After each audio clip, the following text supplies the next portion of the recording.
I thought my mother-in-law just hated me, but I didn't realize how far she'd go until the day she tried to expose me at a family dinner and my wife's phone lit up with a bank alert. Because the money that had been keeping her life afloat for 2 years, it wasn't coming from her son. It was coming from me. The man she told everyone wasn't good enough for her daughter. My name is James. I'm 32 years old. I grew up in a working-class neighborhood where everyone knew each other, and Sunday afternoons smelled like whatever your neighbor was cooking. My parents didn't have much. What they had was work ethic, dignity, and a very clear understanding that the measure of a person had nothing to do with the size of their house or the label on their clothes. I carried that with me everywhere I went. It served me well in almost every area of my life, except for a long time with my mother-in-law. My wife Emma and I met when we were both 27, mutual friends, a low-key get-together, too much music and not enough chairs. She wasn't flashy. She wasn't trying to impress anyone. She just had that calm confidence that makes a room feel quieter.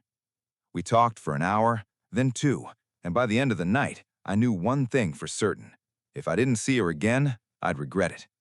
We were together for 3 years before we got married. We weren't one of those couples who performed their relationship for other people. We were building something. A modest apartment, work, savings, plans, the ordinary, unglamorous foundation of a life that actually holds. And then, her mother became the one problem we couldn't plan our way out of. Her mother's name is Diane. Diane has the kind of personality that takes space. She's not loud all the time. She's worse than loud. She's confident. Confident in ways that make you question yourself before she's finished her sentence. Confident in ways that make other people nervous to push back. The first time I met her, she hugged Emma and barely looked at me. Not in a shy way, in a ranking way, like she'd already decided where I belonged before asking a single question. She smiled and said, "So, you're James." The way she said my name made it sound like a test I was already failing. At first, I told myself it was just the standard protective mother thing. High standards, suspicion of anyone new. Fine. I wasn't trying to be her favorite person. I just wanted basic respect. I didn't get it. Diane had a running theme with me. I wasn't enough, not successful enough, not ambitious enough, not the right kind of man for her daughter. And she didn't say it to my face, at least not at first. She said it around me, in that specific way where you're in the room but they speak as if you aren't. She'd look at Emma and say, "When I was your age, your father never let me worry about anything." Then she'd look at me and smile, like she was being polite, like she wasn't aiming directly at my throat. Emma would squeeze my hand under the table. Sometimes she'd push back, but Diane had a talent for turning any pushback into a guilt trap. "Oh, I'm just saying. I just want my daughter safe. I don't mean anything by it." She always meant something by it. Over the months that followed, I learned to recognize the Diane playbook. Consistent, practiced, always delivered with enough pleasantness that confronting it directly would have made me look unreasonable rather than her. At family dinners, Diane referenced her late husband's friends, men with a certain kind of address, a certain kind of income, a certain kind of weight to their names. She wasn't showing off exactly. She was establishing a framework, a set of reference points by which everything and everyone could be measured. I fell outside that framework, consistently.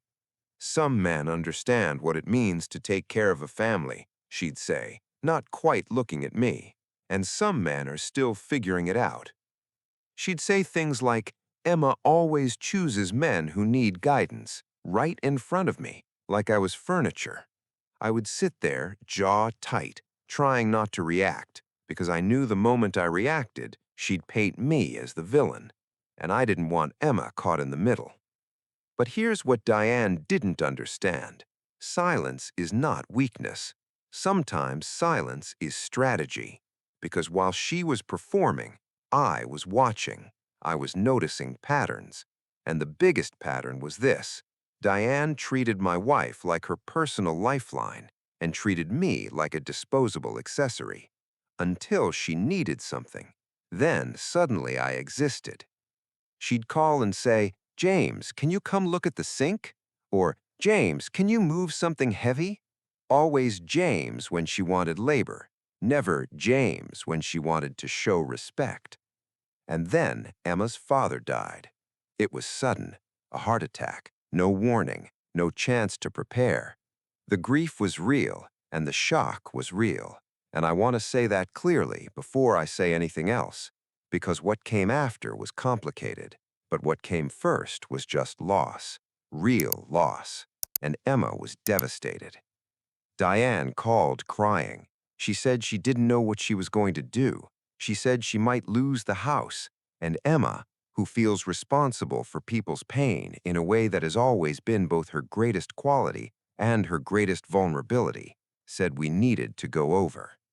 We sat at Diane's kitchen table that night. She had letters laid out in front of her, red and white envelopes, late notices, a mortgage statement. She held her head in her hands and said, "I don't want to be a burden, but I don't have anyone else." I watched Emma's face change in that moment, because Diane didn't just share a problem, she set a hook, and Emma bit. In the car on the way home, Emma stared out the window and said quietly, "We can't let her lose the house." I didn't say no. I didn't roll my eyes. I didn't tell her it wasn't our responsibility, because I loved my wife, and I understood what that house meant to her. Her childhood was in those walls. Her father was in those walls. You can't argue someone out of that. So I said, "Okay, but we have to be smart." We sat down that week and ran the numbers. We looked at our budget. We couldn't take over everything indefinitely, but we could cover the mortgage while Diane stabilized.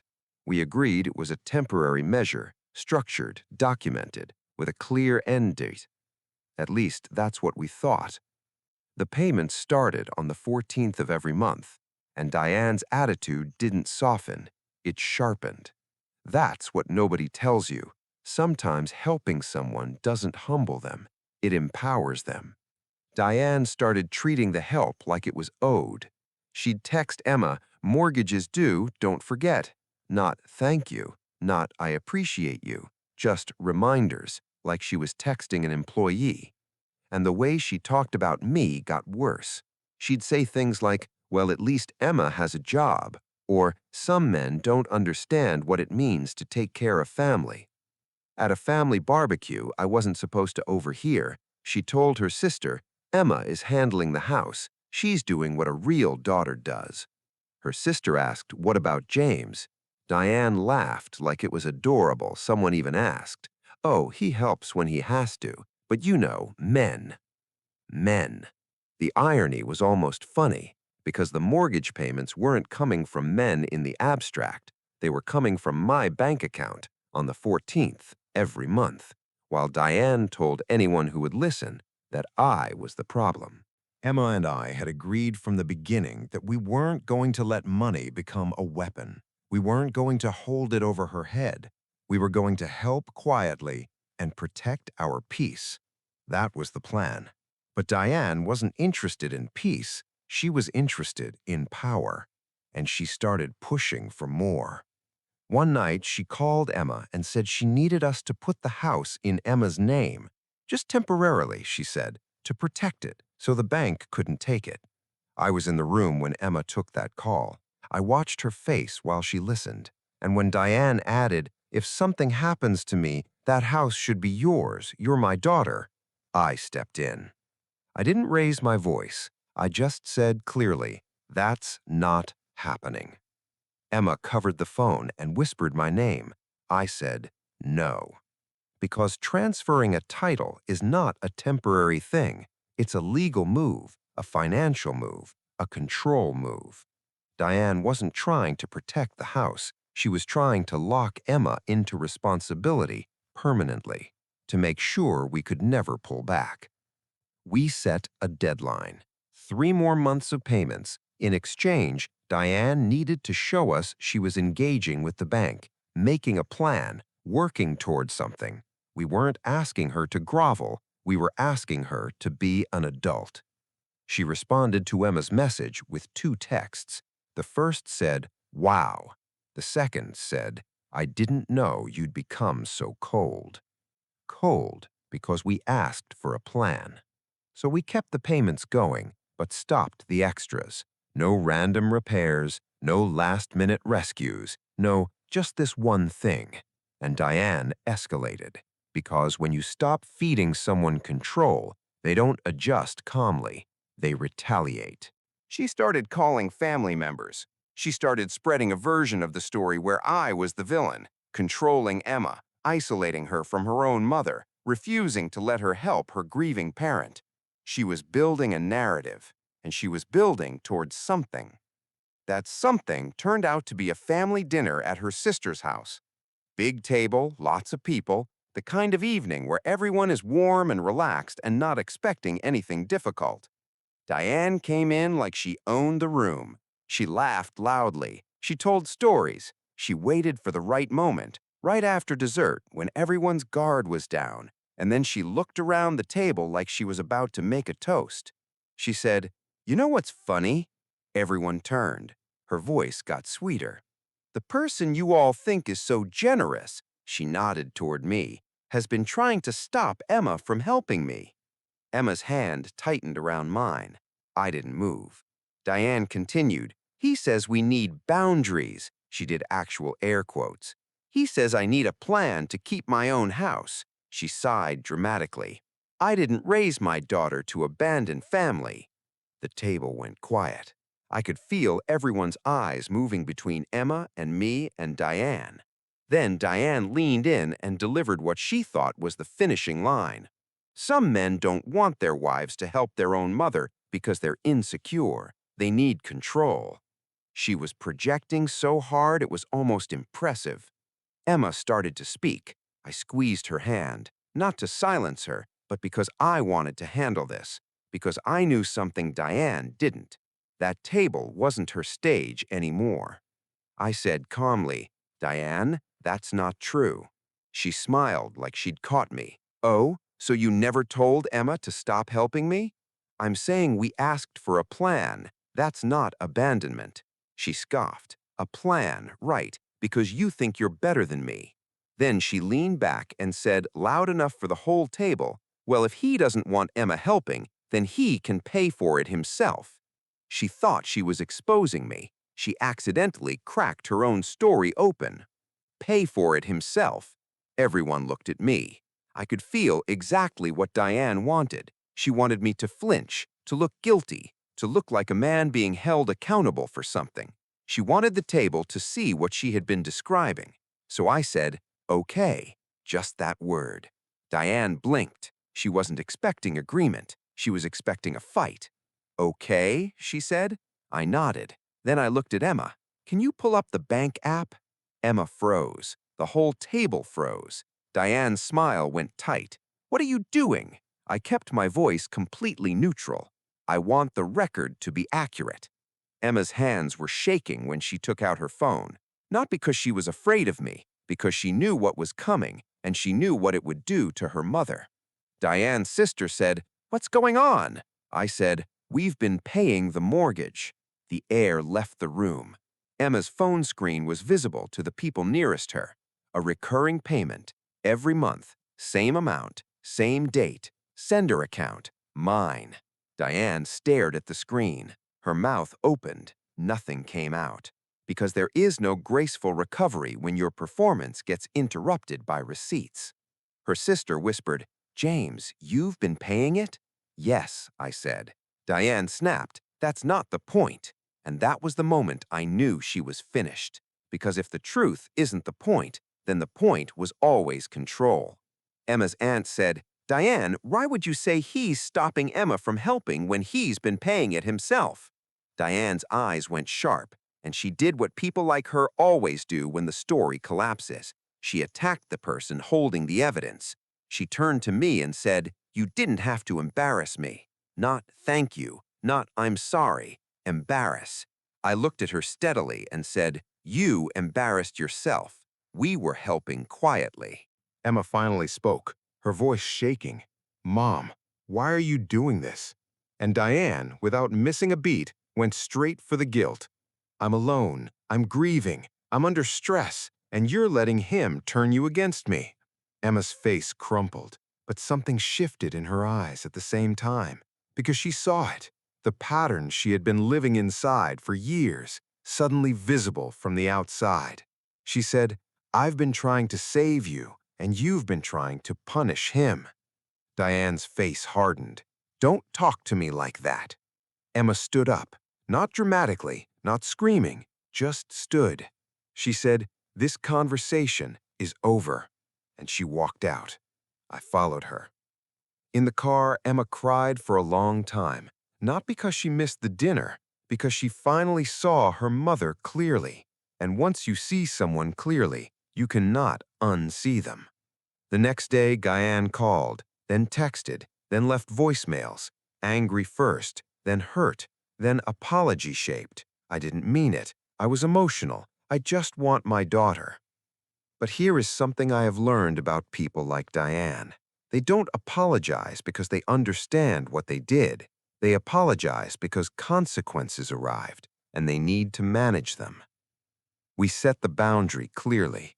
The payments would continue through the agreed window and then stop. No title transfer, no open-ended commitment, no financial entanglement beyond what we had already agreed. Diane exploded. She called Emma ungrateful. She told family members I was isolating her daughter. But the family had seen the receipts, and once people see proof, a narrative gets much harder to sell. About 3 weeks later, something happened I didn't expect. Diane called Emma. Her voice was different, not performing, just quieter. She said, "I need to say something." Emma put it on speaker. I was in the kitchen, and I don't think Diane knew I could hear. She said, "I've been unfair to James for a long time. I've been unfair to him, and I told myself I was protecting you, and I think I was lying to myself about what I was actually doing." Emma didn't speak. Diane said, "I was scared. After your father died, I was scared, and I made him into the problem because it was easier than admitting I didn't have a plan and I needed help from someone I had been looking down on." A long pause. Then, "That's not something I can just apologize for. I know that, but I wanted to say it out loud." Emma said, "Thank you, Mom." And that was all. I stood in the kitchen and felt something I hadn't expected to feel. Not satisfaction, not vindication, something quieter than both of those. The feeling of a long tension finally releasing. We ended the payments at the agreed time. Not out of anger, out of reality. Diane had been given time to plan, to speak to the bank, to look at her options. Whether she used that time well was her responsibility, not ours. She didn't lose the house. She sold it eventually and moved into something smaller, something she could actually afford on her own. And things between us changed, slowly, imperfectly.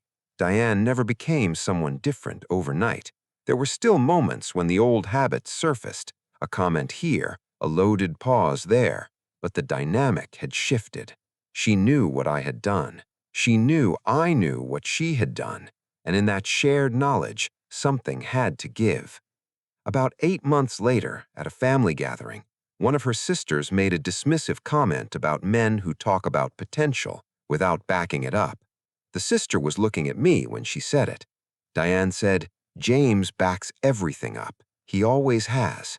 Simple, factual, not a performance. I was across the room and pretended not to hear, but I heard. There is something I want to say before this ends, not about Diane, about something larger.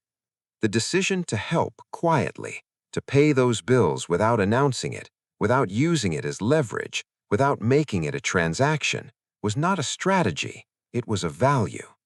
I was raised by people who believed that what you do when no one is watching is who you actually are, that character is not what you perform for an audience.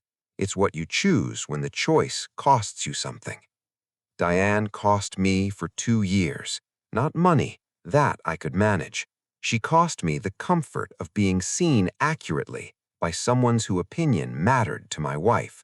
She cost me the peace of being in a room with her and not feeling the weight of her judgment. But I didn't let that cost change who I was. And I think that matters more than the receipts. The receipts were just evidence of something that had been true all along. Emma told me once after everything settled that the thing she loves most about me isn't any single thing I've done. It's the consistency of how I move through the world, quietly, without needing recognition, towards what I believe is right. I think about my parents when she says that, about the neighborhood, about the Sundays, about being taught, without being taught it directly, that dignity doesn't require an audience. I still don't have the kind of life that would have impressed Diane in the early years. No car that makes a statement, no house designed to signal arrival. What I have is a marriage I believe in, a wife who sees me clearly, and the quiet, settled knowledge that I was who I said I was, even when the person judging me had no idea what I was actually doing. That has always been enough. More than enough.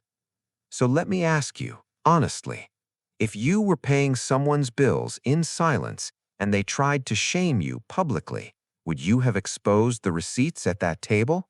Or would you have walked away and let them keep the narrative? And here is the harder question. Have you ever looked down on someone the way Diane looked down on me and later found out the story was nothing like you assumed? Drop it in the comments. I want to know. Like this, subscribe, and share it with someone who needs to see it today, because here, one story always leads to another.